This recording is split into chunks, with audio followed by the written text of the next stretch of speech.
కలిగి ఉన్నది, శ్రద్ధ కలిగి ఉన్నది. ఆ శ్రద్ధ నీలో ఉందా? ఆ శ్రద్ధ నీలో లేకుండా, ఆ యొక్క ఇంపార్టెన్స్ నీలో లేకుండా, ఆ యొక్క తపన అనేది నీలో లేకుండా, యేసయ్యనని దీవించలేదు, దేవుని దీవించలేదంటే నీలో తప్పు పెట్టుకుని దేవుని ఏ విధంగా నిందిస్తావు?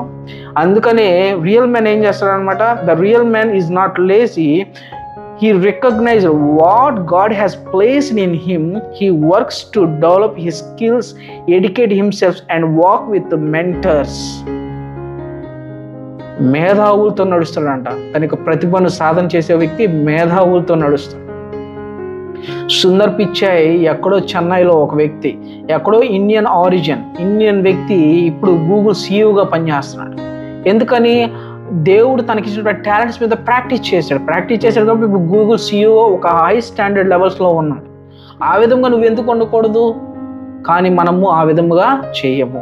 మన తలాంతులను ఏం చేస్తాం? పాతి పెడతాము. కానీ కొంతమంది ఏం చేస్తారు? దేవుడు ఇచ్చిన టాలెంట్స్ మీద ప్రాక్టీస్ చేసి 1 ఇస్తే 2 చేసుకుంటారు, 2 ఇస్తే 4 చేసుకుంటారు, 4 ఇస్తే 8, 8 ఇస్తే 2 16గా చేసుకుని టాలెంట్స్ని తమ యొక్క జీవితాన్ని ఉన్నత స్థానం వైపు తీసుకొని వెళ్తారు.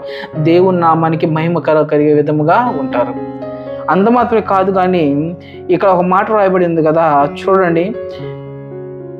While he building his unique set of gifts and talents causes his character to become deeply developed and defined. A real man ఏం చేస్తాడంటే, he concentrate on his talents very deeply. చాలా లోతుగా తన యొక్క ప్రతిభ మీద సాధన చేస్తాడు. అప్పుడు అతను ఏం చేస్తాడు? ఉన్నత శిఖరాల్లో ఉంటాడు. కాబట్టి my dear brothers and sisters, those who are watching this video, ఈ వీడియో చూస్తున్న మీ అందరికీ ఒక మాట చెప్పాలనుకుంటున్నాను. ఈ యొక్క 3వ మాట చెప్పున నిజమైన పురుషుడు